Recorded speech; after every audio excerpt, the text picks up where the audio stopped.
Assalamualaikum warahmatullahi wabarakatuh. Perkenalkan, saya Rasya Muslimah dengan NPM 2578208. Pada video kali ini saya akan menjelaskan pada modul 6, yaitu lapisan tautan data. Di sini ada 6.1 tujuan lapisan tautan data. 6.1.1 lapisan tautan data. Lapisan tautan data melakukan hal berikut. Yang pertama, memungkinkan lapisan atas untuk mengakses media. Protokol lapisan atas sama sekali tidak mengetahui jenis media yang digunakan untuk meneruskan data. Kedua, menerima data biasanya pakai layer 3, yaitu IPv4 atau IPv6, dan merangkum mereka ke dalam frame layer 2. Ketiga, mengontrol bagaimana data ditempatkan dan diterima di media. Keempat, bertukar bingkai antar titik akhir melalui media jaringan. Kelima, menerima data yang dienkapsulasi biasanya paket layer 3 dan mengarahkannya ke protokol lapisan atas yang tepat, melakukan deteksi kesalahan dan menyelap bingkai yang rusak. Dan lanjut. Nah, di layer ini itu tugasnya menjembatani antara software atau network layer dan hardware physical layer. Seperti itu. Lanjut. Pada 6.1.2 sub lapisan tautan data 1EEE 802 LAN atau MAN.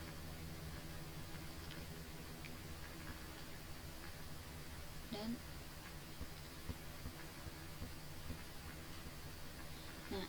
intinya layer 2 bertanggung jawab membungkus paket dari layer 3 menjadi frame. Dia juga mengontrol akses ke media fisik atau kabel nirkabel.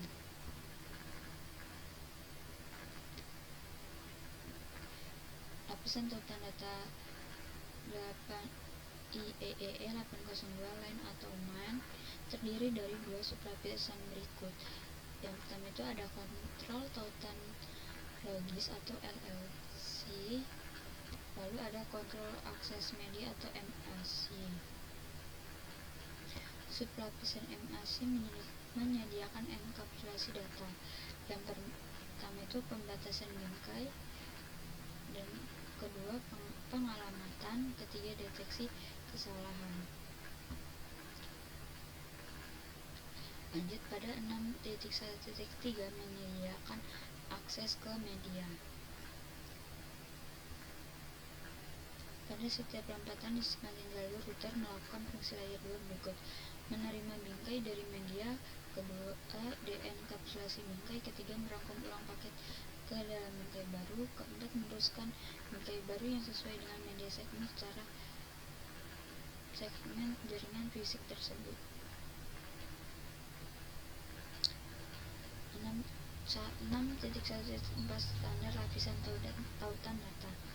Protokol lapisan tautan data umumnya tidak ditentukan oleh Request Performance atau RFC, tidak seperti protokol lapisan atas rangkaian seperti TCP atau IP. Internet Engineering Task Force memelihara protokol dan layanan fungsional untuk rangkaian protokol TCP atau IP di lapisan atas, tetapi mereka tidak mendefinisikan fungsi dan mengoperasikan lapisan akses jaringan.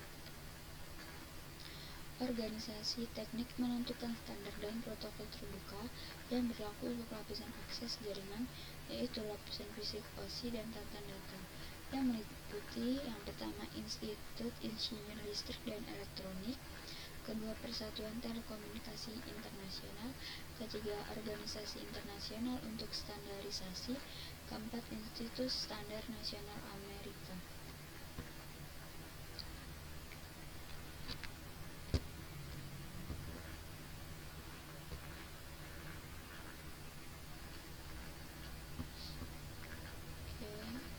Lanjut pada 6.2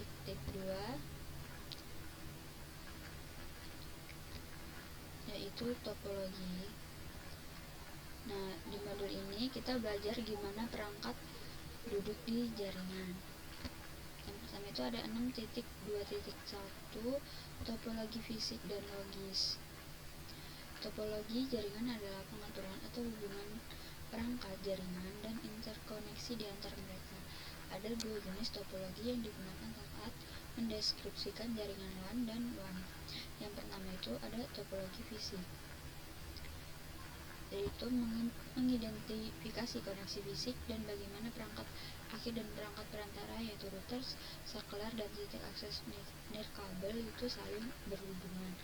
Kedua ada topologi logis, mengacu pada cara jaringan mentransfer bingkai dari satu node ke node berikutnya. Topologi ini mengidentifikasi koneksi virtual menggunakan antarmuka perangkat dan skema pengelolaan IP lapisan 3.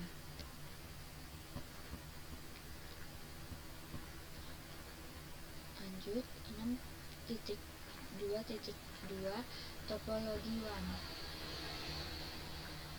Hibrida adalah variasi atau kombinasi dari topologi apapun. Misalnya, mesh parsial adalah topologi hibrida di mana beberapa tetapi tidak semua perangkat akhir saling berhubungan.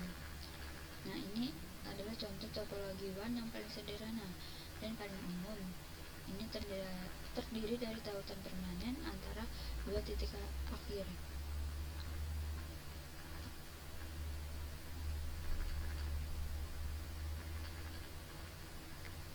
Lalu 6.2.3 topologi WAN point to point. Topologi point to point fisik secara langsung berhubungan dua node. Seperti yang ditunjukkan pada gambar dalam pengaturan ini, dua node tidak harus berbagi media dengan host lain. Oleh karena itu, protokol tautan data logis bisa sangat sederhana karena semua bingkai pada media hanya melakukan perjalanan ke atau dari dua node. Node menempatkan bingkai dari media di satu ujung dan bingkai tersebut diambil dari media oleh node di ujung lain.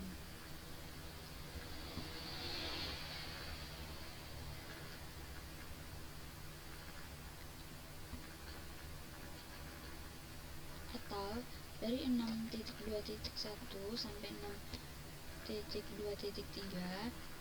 Nah, itu tuh ada dua cara melihat topologinya. Yang pertama itu physical topologi, posisi kabel dan perangkat yang beneran ada di ruangan. Dan yang kedua itu logical topologi, gimana aliran data sebenarnya terjadi di dalam kabel tersebut. Lanjut, 6.2.4 topologi LAN.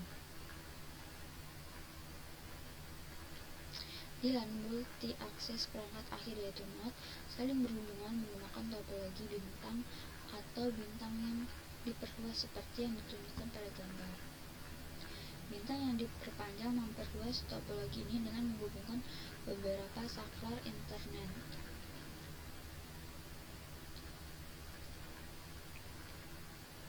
Topologi LAN lama. Teknologi internet awal dan token ringan lama mencakup dua jenis topologi lainnya. Yang pertama itu ada bus, semua sistem ujung dirantai satu sama lain dan diakhiri dalam beberapa bentuk di setiap ujungnya.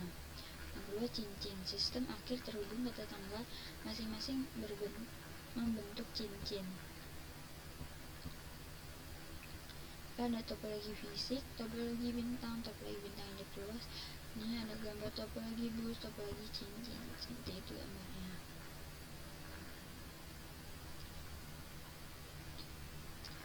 Lalu 6.2.5 komunikasi setengah dan duplex penuh. Nah, ada dua mode umum di duplex. Yang pertama komunikasi setengah duplex. Kedua perangkat dapat mengirimkan dan menerima di media tetapi tidak dapat melakukannya secara bersamaan. WLAN dan topologi bus sama dengan hub internet menggunakan mode setengah duplex. Yang kedua, komunikasi duplex penuh. Kedua perangkat dapat secara bersamaan mentransmisikan dan menerima di media bersama. Lapisan tautan dan mengasumsikan bahwa media tersedia untuk transmisi untuk kedua node kapan saja.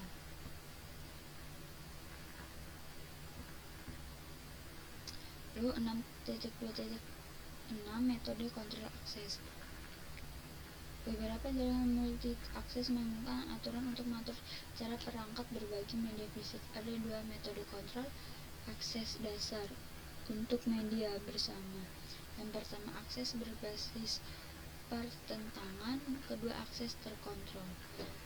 Akses berbasis pertentangan dalam jaringan multi akses berbasis perconstellation, semua node beroperasi dalam hak Dampex bersaing untuk penggunaan media. Contoh metode akses berbasis pertentangan meliputi akses ganda sensor operator dengan deteksi tabrakan yang digunakan pada LAN internet topologi bus lama. Sensor operator akses ganda dengan penghindaran tabrakan CSM yang digunakan pada LAN nirkabel.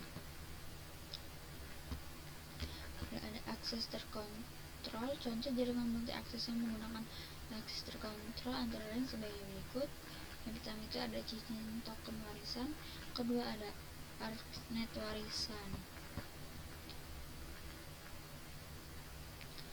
6.2.7 akses berbasis pertikaian.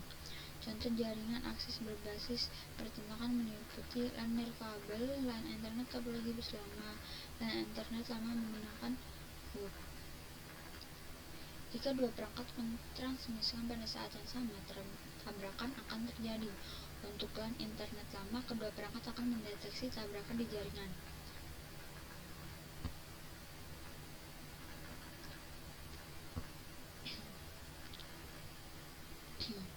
Lalu 6.2.8 akses berbasis pertikaian. Bentuk lain dari CSMA yang digunakan oleh WAN IEEE 802.11 adalah penghindaran akses ganda atau tabrakan sensor operator. CMSA atau CA menggunakan metode yang mirip dengan CSMA versi D untuk mendeteksi apakah medianya jernih. CMSA atau CA menggunakan teknik tambahan di lingkungan nirkabel. Perangkat mungkin tidak dapat mendeteksi tabrakan.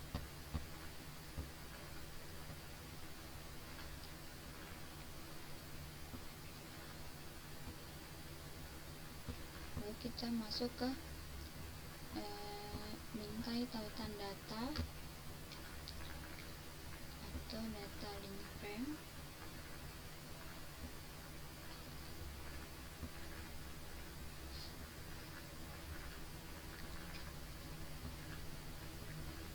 Pada 6.3.1 di sini menjelaskan sebuah frame itu bukan cuma isi data.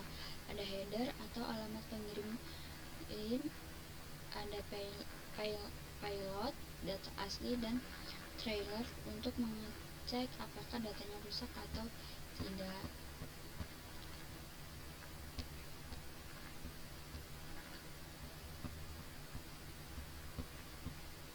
Pada 6.3.2 bidang bingkai. Bidang bingkai meliputi bendera indikator mulai dan berhenti bingkai, digunakan untuk mengidentifikasi batas awal dan akhir bingkai. Kedua, addressing menunjukkan simpul sumber dari tujuan pada media. 3, jenis mengidentifikasi protokol layer 3 di bidang data. 4, kontrol. 5, data, dan 6, deteksi kesalahan.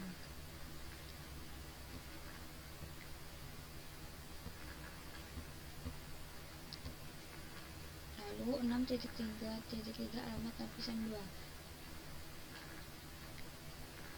Lapisan tautan data menyediakan pengalamatan yang digunakan dan mengangkut bingkai melintasi media lokal bersama. Pada 6.3.2 sampai 6.3.3 ini addressing dan framing.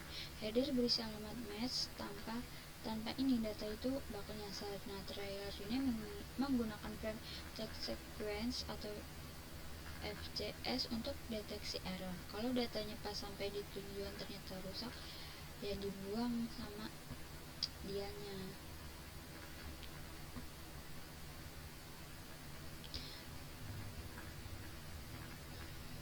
Jika data harus diterima ke segmen jaringan lain, perangkat perantara seperti router diperlukan. Router harus menerima bingkai berdasarkan alamat fisik dan merangkumkan bingkai untuk memeriksa alamat hierarkis yang merupakan alamat IP.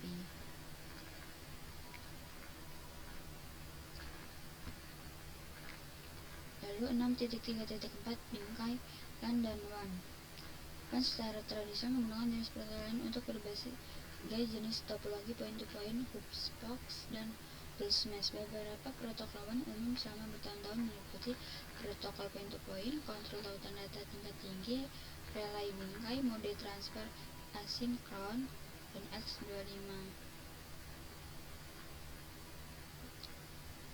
Dan protokol lapisan data meliputi Ethernet 802.11 nirkabel, protokol point-to-point, kontrol tautan data tinggi, relay bingkai.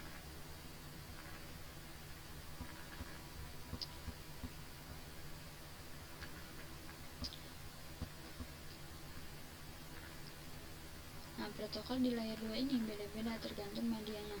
Untuk LAN kita itu pakai Ethernet atau IEEE 802.3. Untuk wireless pakai Wi-Fi IEEE 802.11. Dari dulu ada PPP atau point to point protokol untuk koneksi serial. Mungkin segitu aja penjelasan dari saya, kurang lebihnya saya mohon maaf. Saya akhiri, wassalamualaikum warahmatullahi wabarakatuh.